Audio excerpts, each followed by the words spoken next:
Va ora in onda Spazio Più. Buonasera a tutti dallo Spazio Più, professionisti imprenditori uniti, rigorosamente in diretta da via Carlo Bellerio 41 Milano, il famoso bunker di Radio Libertà. Purtroppo il vecchio bunker di Radio Padania Libera è stato abbandonato, manco fosse Chernobyl a Pripyat. Ecco, se volete andare a fare un viaggio e vedere com'è una centrale abbandonata, una regia abbandonata, si può fare. Stiamo organizzando dei tour. Ovviamente ci vuole il caschetto, cari amici che ci ascoltate, e la mascherina per l'amianto. Era meraviglioso però quello studio, e tanto mi manca la vecchia Radio Padania Libera, dove ho iniziato a fare il conduttore volontario di questa piccola grande radio, questa piccola grande famiglia che è Radio Libertà, che all'epoca insomma era Radio Padania Libera. Che vi parla il vostro sparacazzate preferito, rigorosamente in diretta, dicevamo, oggi che è martedì 28 ottobre 2025. Sono le ore 15.04 a Milano il sole splende, il sole bacia belli come me. E belli sì, poi nell'altra parte della regia c'è chi pensa di essere bello, in questo caso è Simone, e poi c'è chi è bello davvero, che è la nostra Natale, che c'ha anche i colpi di sole bellissimi, questi colpi di sole che sono dei colpi di sole originali del sole di oggi. Comunque godetevi il sole, perché sta per arrivare 2 settimane di pioggia continua, quindi godetevi questo ultimo sprazzo di primavera, possiamo dire, un pezzettino di primavera anticipata, perché sta per arrivare tanta ma tanta di quella pioggia che rimpiangerete questa meravigliosa giornata all'ascolto ovviamente nostro. Quindi ora che ci ascoltate, se siete a casa, aprite la finestra, affacciatevi e vedete quanto è bello il sole che splende. Nel frattempo Mimmo Magnetta al mio fianco, il presidente dei professionisti imprenditori uniti, che si è appena accorto che gli hanno rubato il telefono. Bonjour à tout le monde, bonjour madame et monsieur, bonjour les ladrons, à qui a frappé, Les voileurs, così si dice in francese. voileurs che si sono fottuti i tesori del Louvre. Io ho visto sul sito internet del giornale serio in TV che è stato Putin. Hanno detto che invece che sono stati 2 franco-algerini, capito? Però sai come il mondo è piccolo, alla fine la colpa è sempre quella. Pensate un po', l'idiozia dei media, no? Poi il problema siamo noi, Radio Libertà, questo piccolo fortino di populismo. Beh, se sono stati 2 franco-algerini, si sono ripresi in parte che qualcuno che se l'ha fottuto prima. A me non dispiace, ragazzi. 0292947222, ripeto 0292947222, per i più timidosi c'è il numero WhatsApp 340 670 9659, ripeto 340 670 9659. Iniziamo con questo colpo da maestro, perché comunque il furto al Louvre è stato qualcosa di fenomenale, ragazzi, chapeau. Si dice che siano stati dei franco-algerini dell'area metropolitana di Parigi, del cosiddetto Île-de-France, così si chiama questa regione. C'è Arsenio Lupin che ancora piange perché gli hanno fottuto il record.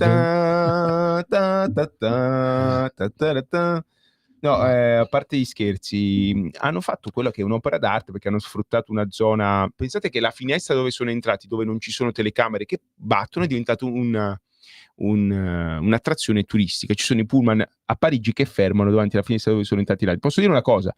Erano i gioielli di Napoleone e di sua moglie Joséphine, a cui lui ha fatto le corna a tutto andare.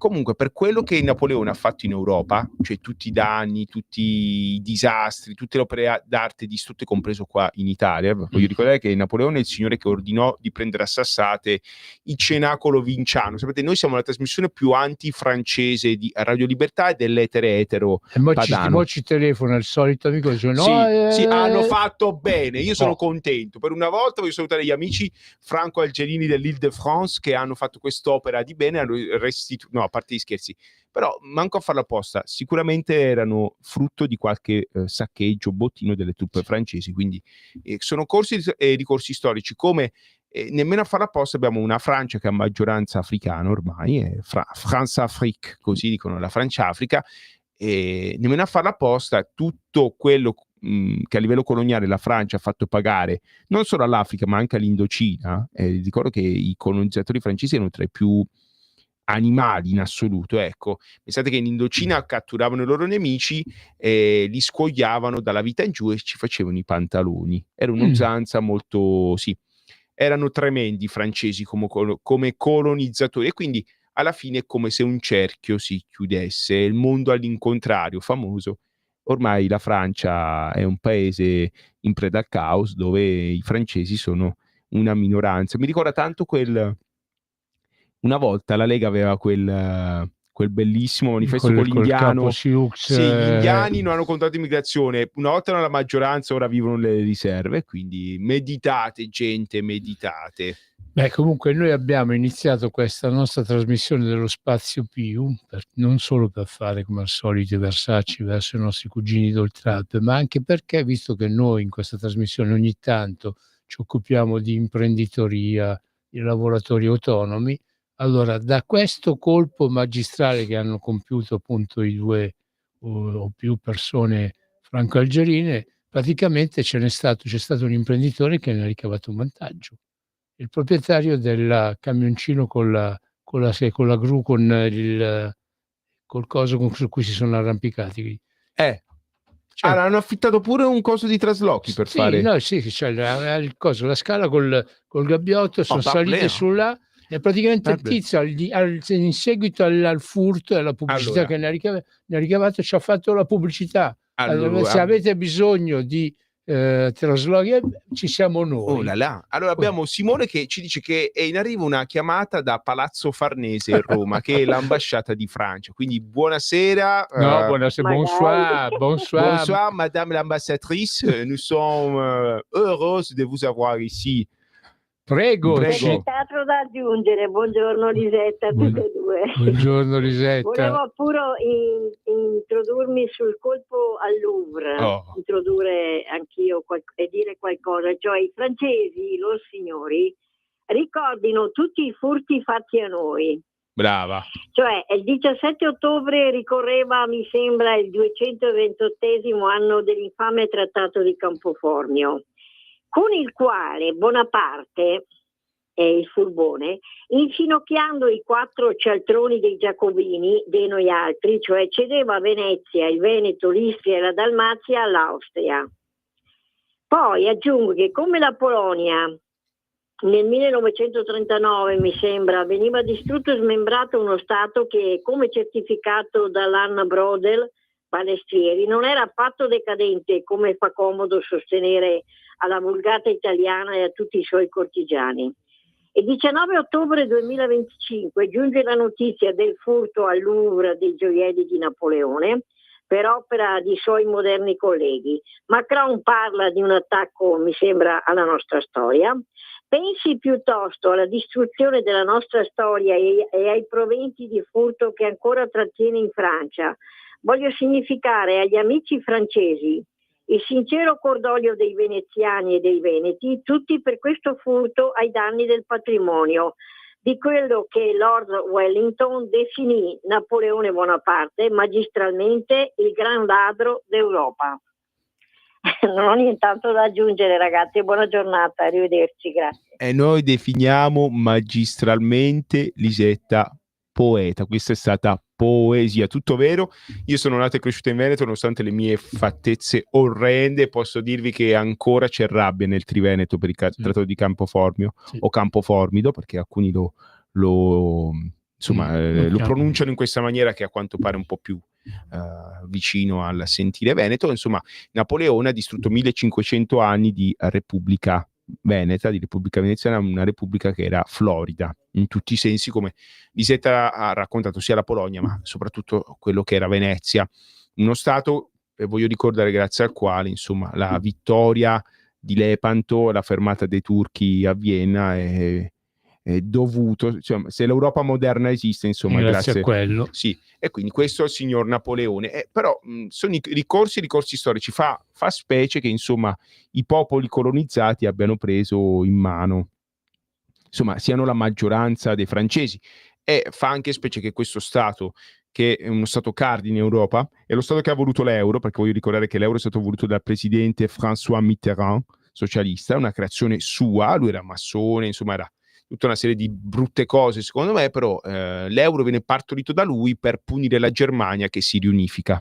Quindi alla fine, vedete, non sono i tedeschi. Vedere che la Francia insomma è in difficoltà a me non dispiace, ragazzi, cioè Mi dispiace ma non dispiace, dopo le prese per il culo di questi signori, scusate il francesismo, d'Oltralpe, io mi ricordo ancora Perché prese per il culo in francese, come si pronuncia? le pripe, Le fondelle? le coulon. No, a parte gli scherzi, vedere il signor Sarkozy che ridacchiava, no, delle sorti, e poi vedere che invece corsi e ricorsi storici tutto sta tornando con gli interessi. C'è una Francia che davvero è in preda al caos. Mi dispiace per Charles de Gaulle, posso dire che invece era una degna persona che aveva costruito un sistema che doveva reggere e mantenere l'ordine in Francia, e la Francia deve essere lo stato guida dell'Europa. Ecco, ci troviamo invece a uno stato che è vicinissimo al collasso socio-economico, in preda al disastro, e chi se lo sarebbe immaginato? E questo furto al Louvre è una specie di accento, di apostrofo rosa tra insomma la crisi economica, sociale delle istituzioni francesi. Voglio ricordare, no, questo che te sei? Questo è il mio telefono, Mimmo. Ti hanno rubato il telefono, vuole il mio telefono. Cioè, guardate cosa sono costretto a fare in diretta a difendere il mio patrimonio. Ora, tu sei peggio dei 2 ladri francesi algerini.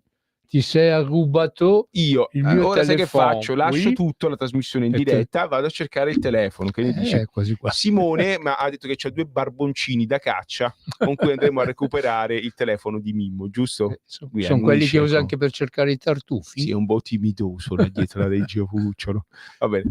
Noi abbiamo 2 splendidi registi, 2 giovani che abbiamo martellare per tutta l'ora di trasmissione. Infatti c'è Natalia che si sta mangiando tutte le unghie immaginando la vendetta, perché poi la ruota gira, prima o poi gli dobbiamo capitare sotto. E Simone che ci gode invece proprio. No, è giusto, ragazzi, noi tutte cose noi ci divertiamo, veniamo qua per divertirci principalmente, perché come voi manco ci pagano, quindi qualcosa pure. Infatti a voi sì. No, allora, Natalia ha detto che gli danno i buoni Edenred una volta alla settimana, quindi 7 euro a settimana glieli danno. Simone invece no, gli danno una scatoletta di Frischis. Ha rubato la scatoletta di Frischis al gatto di Radio Padania. C'è un gatto nero che è del custode della Lega Lombarda, a cui Simone insomma va a prendere il mangiare. Speriamo che non stia ascoltando la radio il custode della Lega Lombarda, se no viene ti fa hai capito cosa. Va bene. Vabbè, allora, comunque, scherzi a parte, io questa mattina ho ricevuto una chiamata di un collega sindacalista ambulante che mi ha significato quella che è la grave difficoltà in cui versano i clienti, per esempio, dei mercati dei torinesi.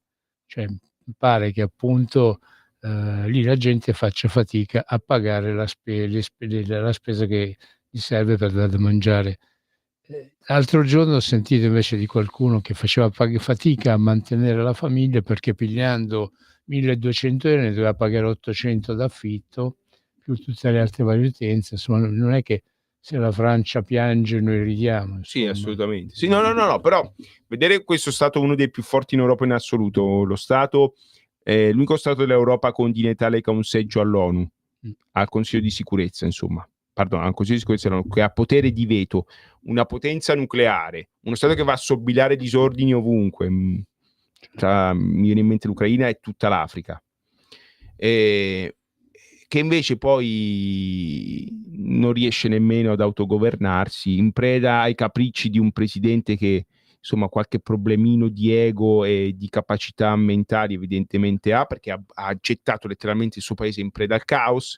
Insomma, fa specie, ecco, è un segno dei tempi sicuramente. Se qualche ascoltatore o ascoltatrice di origine francese vuole intervenire e dire la sua, può chiamarci.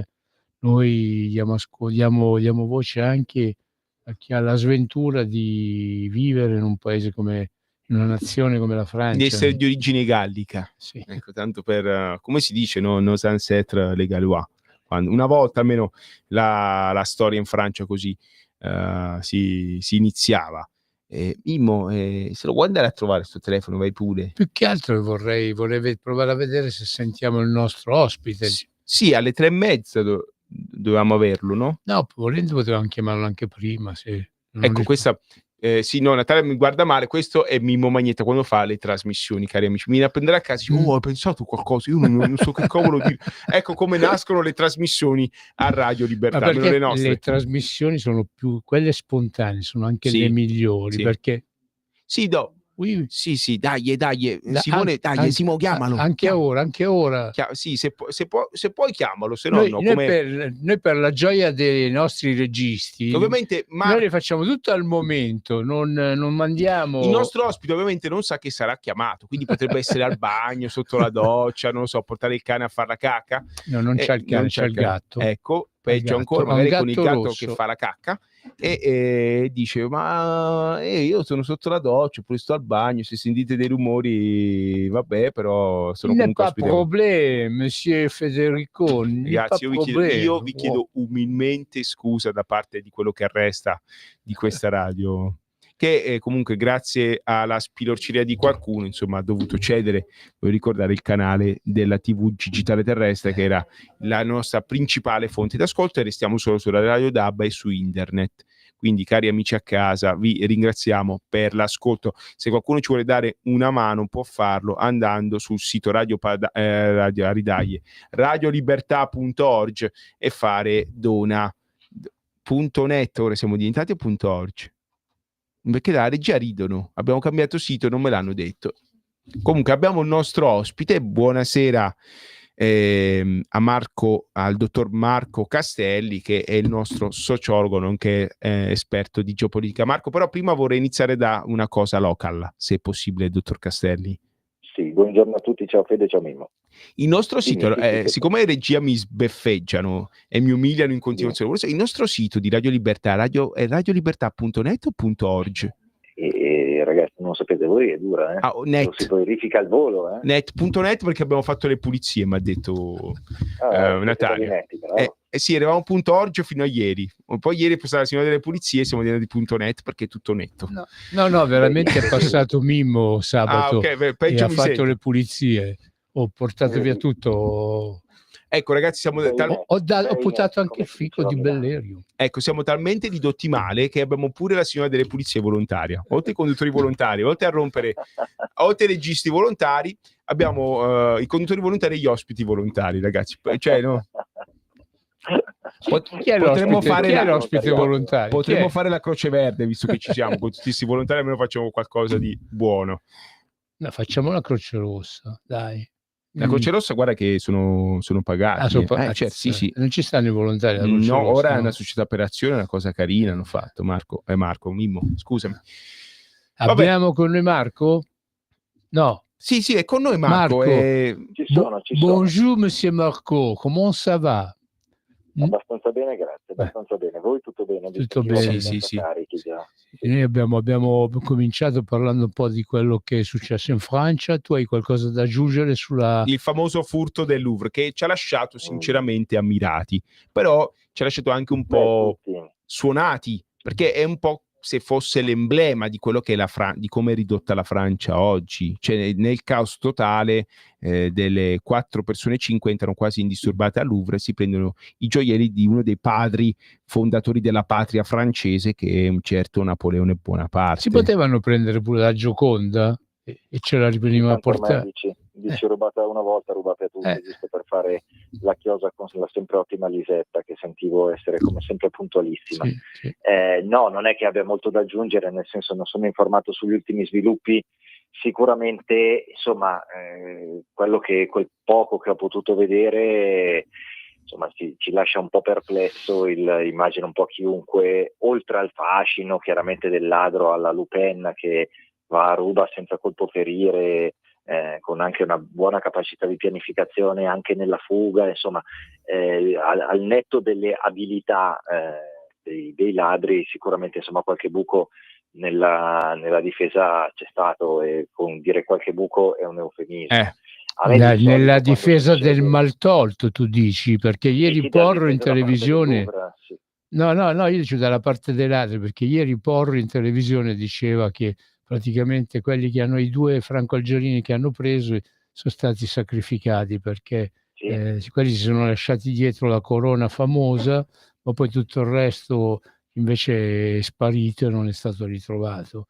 Sì, queste qui dovrebbero essere delle strategie fatte appunto per lasciare in pasto i pesci piccoli e far riempire insomma i giornali, per poi in realtà il vero maltolto, o comunque sia il grosso del bottino, messo in sicurezza per i ladri, insomma.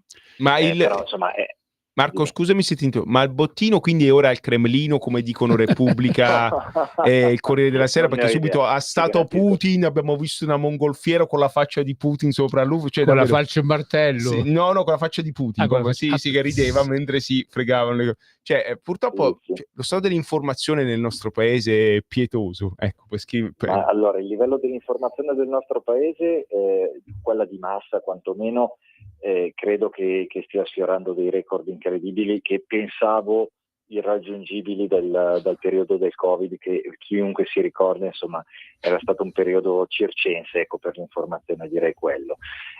Anche perché, vabbè, anche a riguardo, insomma, sono usciti negli ultimi giorni un po' di notizie sulla commissione parlamentare che insomma ha fatto deporre Pregliasco, il quale ha ammesso candidamente quelle che in tanti, tra cui voi e io, abbiamo sostenuto anche in quei momenti lì, che insomma erano prezzolati, le Virostar erano prezzolate insomma da Big Pharma, e lui lo ammette candidamente. Ecco, credo che ci ricordiamo tutti l'atmosfera circense che c'era da parte dei professionisti dell'informazione durante quegli anni. Ecco, non era dovuto all'emergenza globale evidentemente, ma a una caratteristica ormai del mondo dell'informazione italiana, ossia che è abbastanza penosa, come avete giustamente sottolineato voi, con le accuse al Cremlino del furto insomma del Louvre, che mi sembra abbastanza assurdo, oddio, poi non si sa mai. No, però si dicono che hanno visto. È un po' forte, è un po' forte pensare che Putin, con tutto quello che ha da pensare, tra lui, Zelensky, le crisi internazionali, commissioni il furto al Louvre. No, però, io ho letto sul Corriere me... che c'era Putin, Lukashenko e Orban che si sono messi tutti gli ori attorno, quello con lo scettro, si sono fatti selfie su X. È tutta una notizia X. falsa dalla intelligenza artificiale, perché ti pare che Putin sta riempiendo l'Ucraina di droni che bombardano, e per andare a rubare queste cose al Louvre ci manda il dirigibile. No, sicuramente avrebbe usato un drone apposito, o no? Può essere. Cavolo. Guarda, perché con tutta la potenza che la Russia può esprimere fa uso un dirigibile, dai, su. Sì, perché è più alla Le Pen, no? Esatto. Allora, c'è da dire che tutta la potenza che la Russia può esprimere, che sicuramente è ancora molto molto molto rilevante, insomma, soprattutto dall'ultimo test di questo supermissile di sovietica memoria che pare sia stato testato nei giorni scorsi appunto dal Cremlino. Ecco, adesso la Russia si deve, secondo me, come già anticipavamo insomma in qualche trasmissione passata, deve cominciare a guardarsi bene che cosa vuole fare con questo conflitto, perché insomma dalla trovata di Trump, una trovata degna di lui, insomma abbastanza intelligente a livello commerciale, e da come Cina e India hanno scelto di seguire diciamo, le indicazioni statunitensi, diciamo, si comincia un po' a palesare quello che qualcuno sosteneva già da tempo, ossia che la Russia è abbastanza nella cacca, in quanto è dipendente direttamente da Pechino e dall'India. Il fatto che Pechino e India abbiano a quanto pare scelto inizialmente di aderire alla proposta, chiamiamola proposta di Trump, di non acquistare il greggio russo, insomma, per Putin insomma ci sono altre questioni ben più urgenti che non commissionare con un simpatico furto ai danni del Louvre di Parigi. E secondo me insomma deve pensare un po' come riposizionarsi sia in termini di pace che soprattutto in termini successivi alla pace, perché poi alla fine la ricostruzione, no, è il momento della cessazione del conflitto, che è poi quello che determina un sacco di cose. Ma perché tu credi che siamo vicini alla fine del conflitto russo-ucraino? Non lo so, no, però ragazzi, prima o poi dovrà finire, nel senso, una guerra non esiste, la guerra eterna. Sì. A febbraio sono 4 anni, doveva durare 15 giorni, sono 4 anni. Questo l'ha ricordato anche Trump. Prima o poi deve finire e insomma, se Cina e India cominciano a aderire, non alle sanzioni, però insomma ad adeguarsi a quelli che sono un po' i diktat statunitensi riguardo al greggio, è anche un po' un segnale non troppo implicito da parte degli alleati di Mosca, insomma di cominciare a virare verso la pace. C'è stata l'apertura di Zelensky ai territori, a congelare il fronte. Sembra che Lavrov e insomma l'entourage russo abbia rifiutato questa proposta, perché chiaramente loro vogliono tendenzialmente tutto, a partire da tutto il Donbass, che però in 4 anni non l'hanno ancora conquistato, e per poi probabilmente, questa è un'ipotesi ovviamente, riestendere il controllo su tutta l'Ucraina. Cosa che ovviamente adesso come adesso per Zelensky è inaccettabile, perché ovviamente non sono territori persi, sono ancora territori abbastanza saldamente in mano ucraina, e di conseguenza non c'è alcun senso perché li cedano anche a fronte di 4 anni di guerra. Se i russi si arroccano su questa posizione e cinesi e indiani cominciano a defilarsi come appoggio anche solo commerciale, la situazione comincia a diventare per il fronte russo un po' complessa da gestire.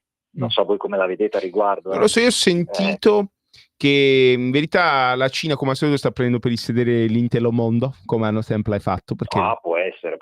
In verità la parte di petrolio russo che la Cina acquista via nave è assolutamente marginale, perché la grandissima parte di petrolio che arriva tramite dalla Russia in Cina arriva tramite oleodotto. E quindi insomma è come se Xi Jinping abbia detto a Trump: sì va bene, io via nave non lo compro più, però via terra arriva, e come? E quindi anche la Turchia si è rifiutata di interrompere l'acquisto via oleodotto e via gasdotto di idrocarburi russi, che rivende a prezzo maggiorato al resto d'Europa. Quindi vediamo però, perché se le sanzioni che Trump pensa appunto di mettere già all'opera inizialmente sono dirette alla Russia, poi c'è il rischio, come di solito si fa, di metterle ai partner principali, quindi a quelli che acquistano direttamente per poi rivendere.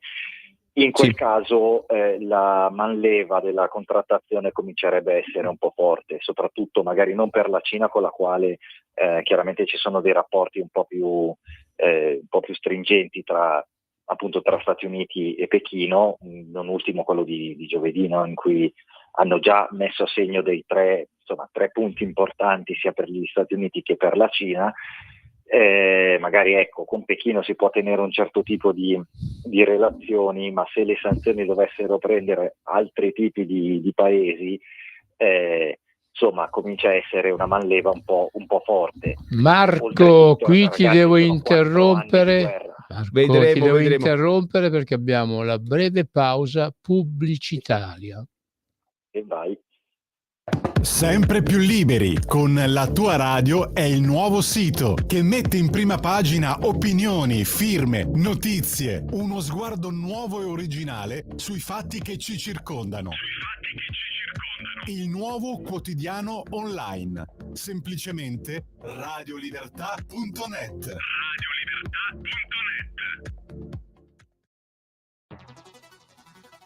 Ogni giorno migliaia di notizie ci raccontano i fatti che accadono in Italia, e ogni giorno c'è una voce fuori dal coro. Quotidiano di Sicilia, il quotidiano d'Italia. L'informazione che ribalta i luoghi comuni, una vera visione dei fatti. L'Italia vista da sud. Ogni siciliano che vive in Italia e nel mondo è una risorsa, è protagonista della crescita della nostra nazione. Dai forza alla crescita della nostra isola, abbonandoti al QDS digitale più archivio a soli €99 anno.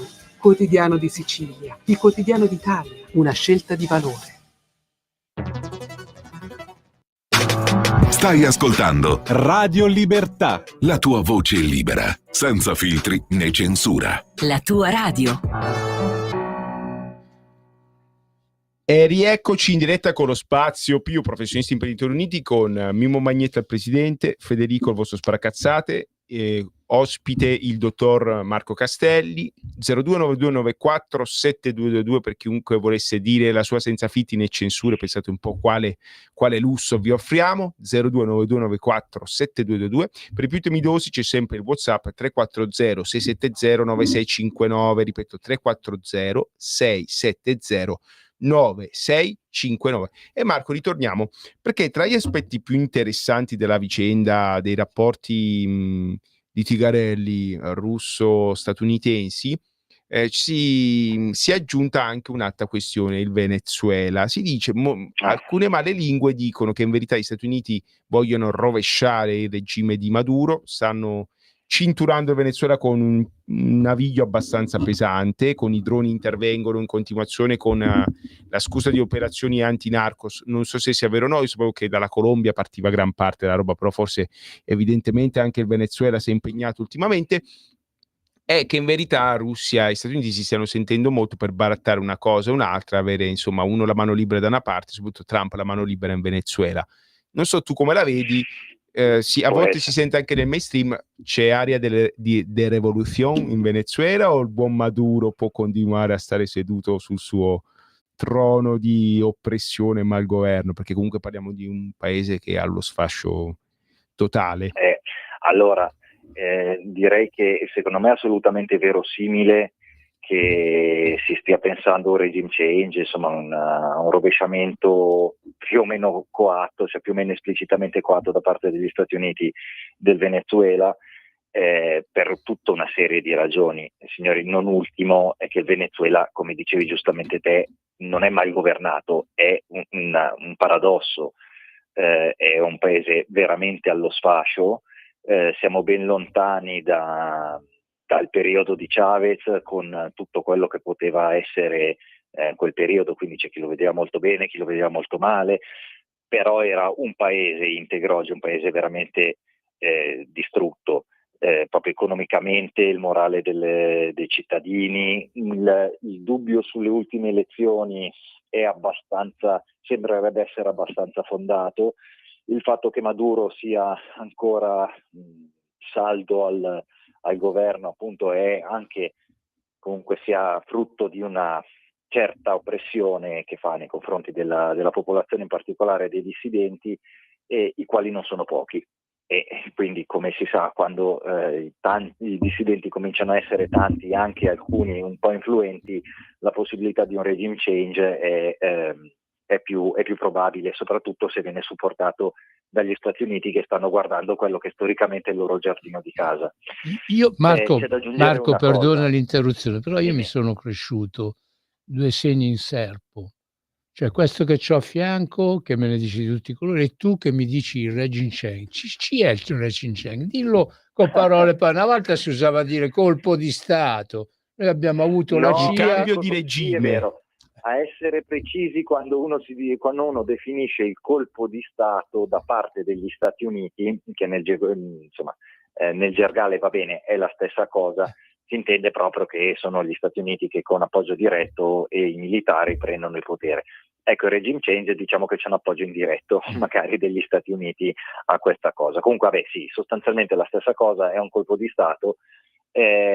Sembrerebbe che ci sono state delle indiscrezioni, questo è un dettaglio magari curioso, che nei giorni scorsi delle indiscrezioni fuoriescono dalla CIA e qualche funzionario CIA parla con dei giornalisti facendola semplice, i quali dichiarano che il governo degli Stati Uniti ha dato il via libera all'agenzia, quindi alla CIA, di intervenire in Venezuela per organizzare questo colpo di Stato e vedere com'è la situazione concreta in questo momento. E uno dice: caspita, no? Che notizia! Sicuramente adesso ci sarà qualcuno che perseguirà, ci saranno delle indagini interne, verranno arrestati o comunque sia sanzionati i funzionari della CIA che hanno parlato, ci saranno delle indagini. No.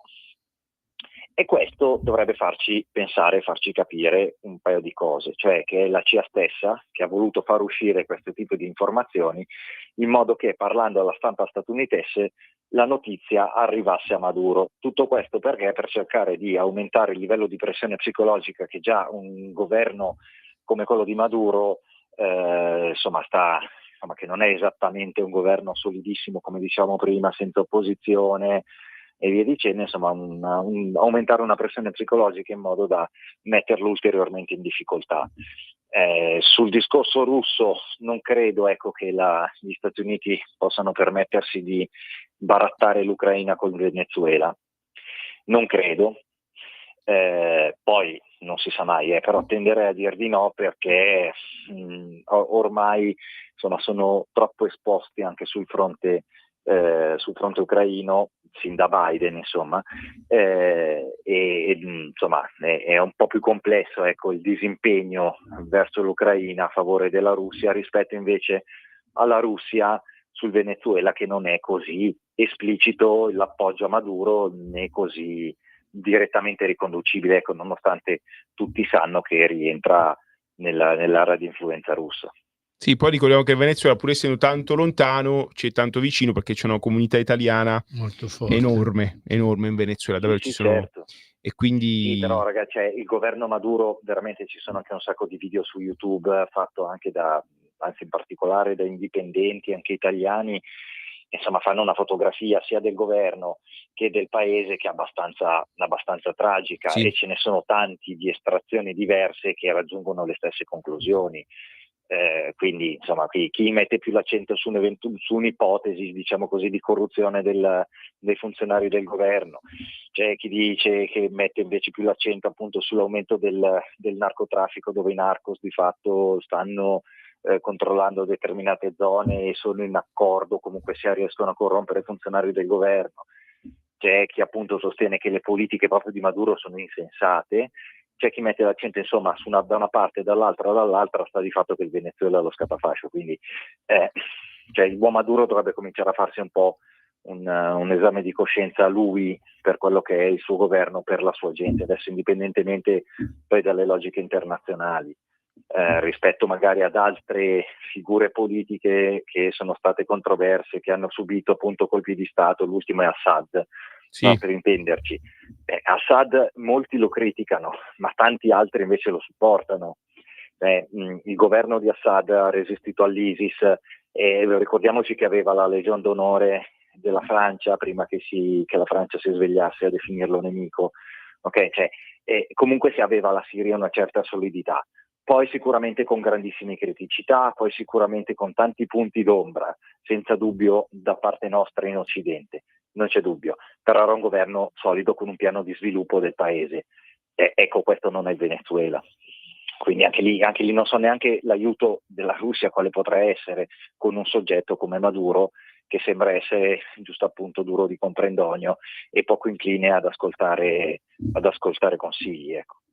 Sì, il nome dice tutto. Maduro proprio la Russia, esatto. La Russia dal Venezuela cosa può averne? Perché io mi ricordo di quando Pinochet fece il colpo di Stato in Cile e praticamente la prima nazione che comprava il rame cileno era proprio la Russia. L'Unione Sovietica. Sì, l'Unione Sovietica, peggio mi sento. No, vabbè, era un mondo diverso all'epoca, no? Quindi Cioè dico, in Venezuela che cosa può interessare a Putin, tolta il fatto che appunto possa transitare di lì anche un po' di cocaina, anzi Trump ha detto che c'è il fentanyl che invade l'America, che arriva tramite il Venezuela.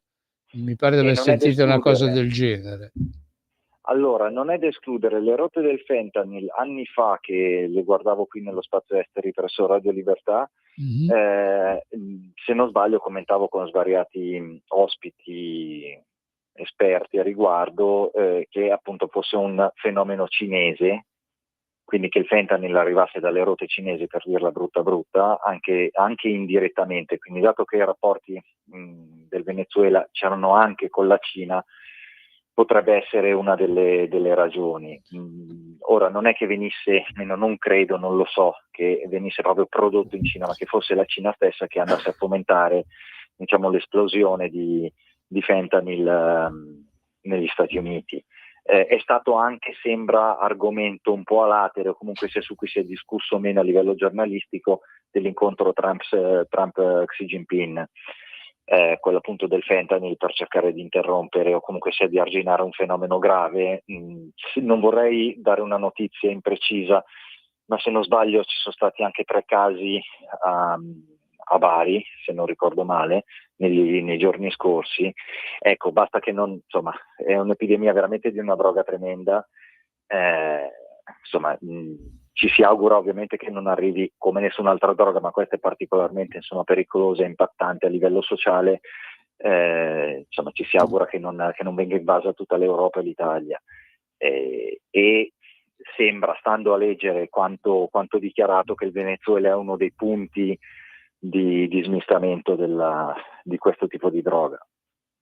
Quindi può anche essere che ci sia questo. Poi che cosa la Russia ci guadagni direttamente in termini di relazioni, comunque sia, avrebbe il piede in Sud America, quindi un piede nel giardino di casa degli Stati Uniti. Non è comunque già solo per questo poco. Poi secondo me appunto Putin dovrebbe... È una riedizione tipo quando ai tempi di Kennedy ci fu la questione con scusami, Cuba. è un piede a Vicenza, tanto per stare in zona. Come gli Stati Uniti hanno il piede al confine con la Russia, la Russia ha detto, beh, visto che ci siamo, perché non andiamo a trovare il nostro amico? Non ci facciamo un amico in Sud America che può sempre servire, quindi... sì, ma già da tanto c'era anche Cuba, come stava per ricordare Mimmo. Non è che ai tempi l'Unione Sovietica non avesse appoggi, ovviamente. Oggi è un po' diverso, un po' perché, punto numero 1, non è l'Unione Sovietica. Gli Stati Uniti, anche a mio avviso grazie alla guida Trump, stanno riacquistando un certo tipo anche di credibilità nelle questioni internazionali. La pace a Gaza, per quanto fragilissima, per quanto sia una tregua, per quanto Netanyahu sia tirato dalla giacchetta da Ben Gvir e da tutti i falchi più intransigenti del sionismo, per quanto Hamas si contraddistingua per essere sempre uno schifo dietro l'altro e stia punendo tra l'altro in modo indecente i palestinesi rientrati a Gaza. Insomma, per quanto sia una situazione orrenda e ovviamente difficile da gestire, però sta tenendo. Vorrei ricordare Trump che dice, che commenta quanto votato alla Knesset, ossia l'annessione della Cisgiordania, dice no, assolutamente no, e il governo ritira il provvedimento.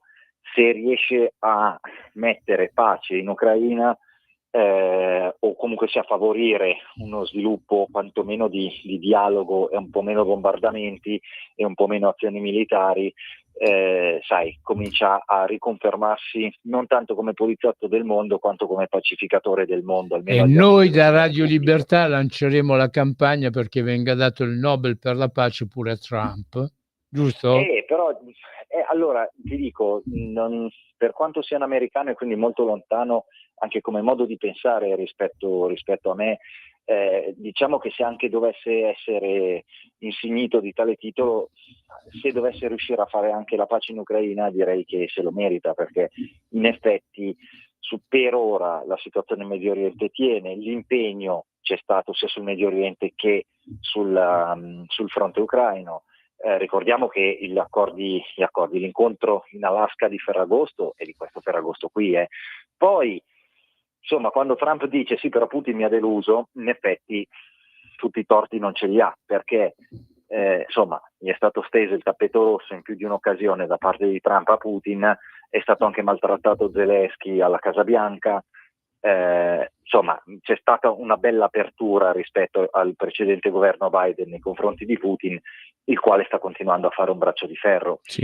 Sai, se alla lunga dovesse stufarsi Trump, non credo, perché non è nella sua indole, da quanto dimostrato sinora, che interverrebbe militarmente, però a livello commerciale è molto probabile, perché sono le armi che lui conosce meglio e che è anche in grado di utilizzare al meglio, come si vede col discorso dazi non dazi con la Cina, e poi è anche concentrato sulla seconda, fa un po' ridere, però insomma sulla seconda corsa alla Luna. Quindi può anche essere che Trump sia un ottimo candidato, per il premio Nobel per la pace, ammesso che poi questo abbia un valore reale. Sta di fatto che gli Stati Uniti per ora a guida Trump si stanno posizionando anche solo a livello di immagine come sostanzialmente i pacificatori del mondo. E io dubito comunque che daranno mai il Nobel alla pace a Trump, perché so che l'Accademia del Nobel è permeata di ideologia woke. Io voglio ricordare che a un certo signor Barack Obama, uno dei presidenti più guerrafondati della storia degli Stati Uniti, è stato dato sulla fiducia il premio Nobel per la pace, e gran parte degli accademici premiati sono accademici che sono progressisti di ideologia woke. E non possono cambiare, mi dispiace secondo voi? No, secondo me no, io mi fido però poco. potrebbero istituire anche il premio Nobel per le costruzioni, per le speculazioni edilizie, Sì, perché c'è il genero di Trump che veramente così ad Arcoli è ne devono dare imbarazzante. 10-12 arretrate per Milano 1, 2, 3 di nord e passa. Quello non vede l'ora che finisca tutta la tarantella lì in Medio Oriente, perché lui vuole prendere e creare la nuova Gaza. Con gli arabi, attenzione, perché ha trovato gli amici palazzi. Il cemento, Unifica il cemento. Pino e cemento, tirano. O ci piace o cemento alla gente. Il cemento cementifica le relazioni. O cemento non conosce frontiere, piace. E quello Cettola Qualunque aveva ragione, il cemento piace. È vero, è verissimo, ci sono la speculazione su Gaza, se di speculazione si può parlare, in realtà se vi ricordate ne parlavamo mesi fa, sì. Insieme, era partita già ancora con i bombardamenti in corso, anche sul nord del Libano e su un pezzo del Golan. Ci sono siti israeliani che non so quanto poi attendibili o meno, che stanno già lottizzando dei territori non ancora ufficialmente dello Stato israeliano. Ma la stessa cosa, signori, sarà l'Ucraina, cioè il vero business successivo sarà quello di spartirsi la ricostruzione ucraina. Lo sappiamo, è così, però semplificando molto il discorso, magari quasi banalizzandolo, però sta a scegliere uno scenario in cui piovono bombe in testa a civili, bambini, ma anche militari, che non è che è bello che muoia qualcuno, e invece uno scenario in cui smettano almeno le bombe. Direi che chiunque preferirebbe questo. Poi a che prezzo? Vediamo. Finora, insomma, ripeto, la pace in Medio Oriente, per quanto molto scricchiolante, sembra reggere, nonostante i due soggetti, insomma, non siano i più pacifisti del mondo, in particolare Hamas si sta veramente distinguendo per orrore, non che ne servisse ancora prove, sia chiaro. D'altro canto Ben Gvir e i falchi israeliani non è che invece si distinguano per altro, ovviamente, ma per cercare di soffiare sempre sul fuoco. D'altro canto in Ucraina volano droni a destra e a manca e fanno vittime civili da una parte e dall'altra del fronte. Se si cominciasse magari a tirare un po' il freno e aprire i tavoli delle trattative sul serio, comunque sia si comincia a respirare.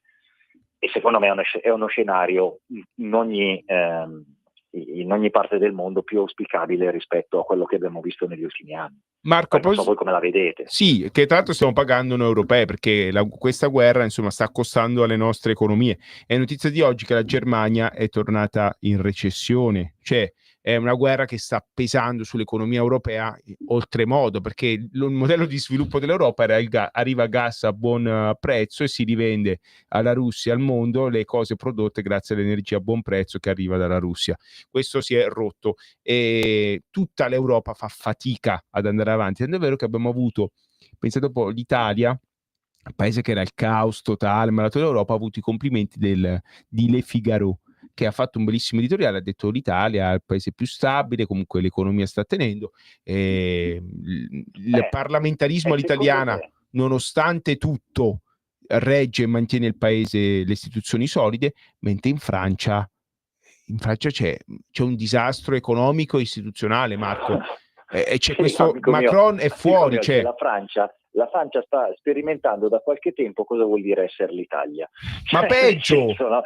Ma molto peggio, Marco, esatto, scusami. Molto peggio, esatto. Marco, perché questi qua non riusciranno nemmeno ad approvare la manovra, cioè i gollisti c'erano con i socialisti vogliono far fuori, come si chiama, il tribuno, Mélenchon non voterà mai questa manovra, c'è il Fronte Nazionale, mentre in Italia c'è il Presidente della Repubblica che imponeva i governi tecnici, con le buone o con le meno buone si doveva fare in quella maniera là e comunque si faceva.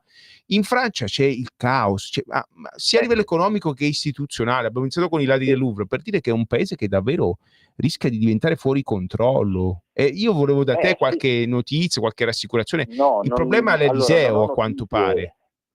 Non ho notizie Sì, sono d'accordo, la Francia sembrerebbe essere, io uso sempre il condizionale perché le fonti di informazione sono le medesime che te e via dicendo. E dato che abbiamo scherzato anche prima 2 minuti sulla credibilità di alcune fonti di informazione, quindi io metto sempre il condizionale perché non si sa mai. Sì, resta il fatto che quello che può vedere è una Francia che definirla in difficoltà gli fa un piacere. Sì. Quali sono le prospettive? Delle elezioni può essere, vediamo anche a livello però sociale, sono ormai un melting pot simile agli Stati Uniti, con immigrati di ogni tipo, di seconda, terza generazione, con cittadinanza, senza cittadinanza, quartieri di Parigi che non sono fuori dalla giurisdizione della legge francese. A livello economico non si capisce, ci sono momenti in cui sembra che ci sia un po' di ripresa, e poi le notizie invece più frequenti sono quelle di un'economia affossata.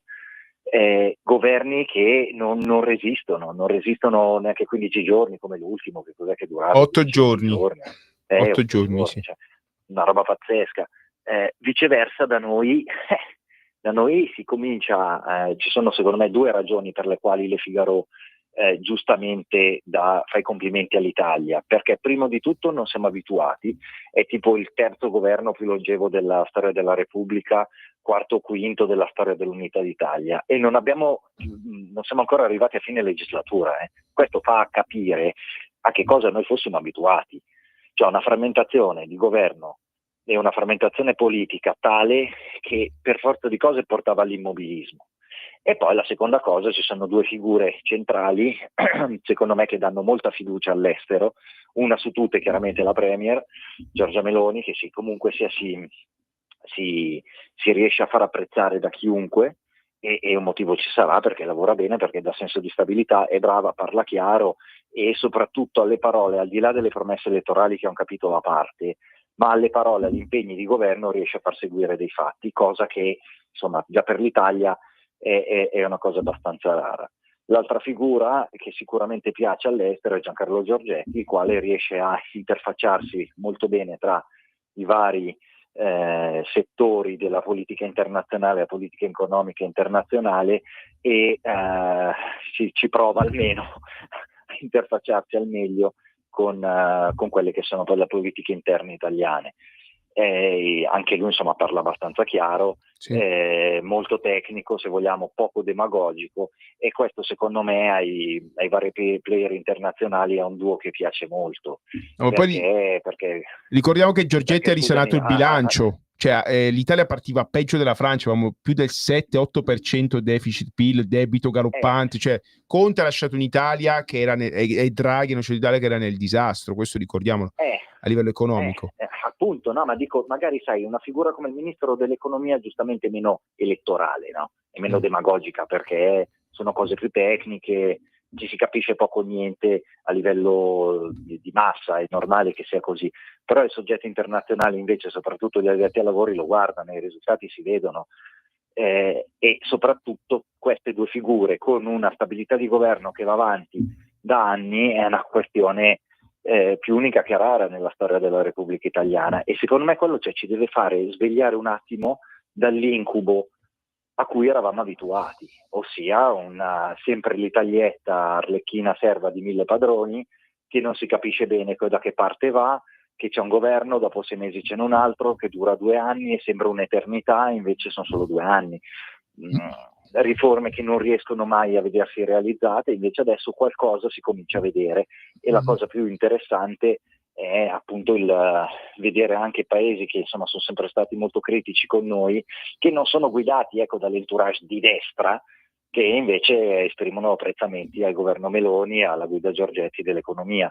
Marco, posso inventare una massima? Il Inventala. governo francese ha stupito il mondo, no? E il governo italiano ha stupito quello francese. Assolutamente. Ha stupito i francesi, sì. Loro, i cugini d'Oltralpe vivono la cosa diametralmente opposta di quella che ho detto adesso dell'Italia, abituati a una stabilità, abituati ad essere comunque sia sempre un player importante sui tavoli internazionali, abituati ad avere un Presidente della Repubblica e una guida del governo che marciavano comunque sia anche con dibattito interno, ma marciavano con un'idea di Francia più o meno condivisa, quantomeno con dei canoni condivisi. Oggi non è così, è un po' figlia anche dell'invenzione di correre tutti sempre contro la Le Pen, che prima era il grande padre che io stimo tantissimo, e oggi c'è la figlia, e un po' sempre con questo spauracchio idiota dell'antifascismo di maniera, e di creare dei carrozzoni unicamente con un unico scopo, che è quello elettorale, poi ci si trova in queste situazioni, che è un po', se vedete, lo specchio della sinistra italiana, che non sa tecnicamente che cosa dire, che cosa proporre di sensato, ogni tot salta fuori con le cazzate sull'antifascismo. Marco, che però di concreto non c'è nulla. Io, se fossi un elettore di sinistra, sarei incazzato nero con i sindacati, sarei incazzato nero con la Schlein, sarei incazzato nero con Conte. Oggi Conte, che è lo stesso che fa le prediche. Chi è che ha fatto i buchi per la gestione del 110? Chi è che ha causato o ha permesso? Marco Castelli, qua ci vuole un'altra trasmissione. Marco, però per parlare sappi di che tutti i io buchi. gli elettori di sinistra li conosco, la stragrande maggioranza non va più a votare. Ecco, oppure... Ma ci credo, poverini, ma c'ha ragione. Hanno ragione. Ecco, hanno ragione. sì, assolutamente. Noi qua siamo i comunisti padani, come ci chiamano, quindi anche noi ne sappiamo qualcosa. No, a parte gli scherzi, la questione sociale, insomma, che è importante, che non è, insomma, la sinistra sicuramente non cura più. Diciamo, chiudiamo così, la questione sociale in Italia non l'ha mai fatta né i comunisti, né i socialisti, né la Democrazia Cristiana. Quindi, insomma, la questione sociale non è affar loro. Dobbiamo chiudere però, Marco, perché qua rischiamo l'incidente diplomatico con chi viene dopo di noi. Quindi... E poi il 28 ottobre non ce lo possiamo permettere. Ecco, tra l'altro. Noi siamo precisi. Ecco, e poi anche da Roma la fanno. La prossima trasmissione viene da Roma, manco a farla apposta. Quindi. Grazie a tutti per l'ascolto, grazie a Marco Castelli per aver co-condotto questa trasmissione. Lasciamo immediatamente la linea ad Alessandra Mori. Restate sempre qua su Radio Libertà. Buona serata a tutti e buon ascolto.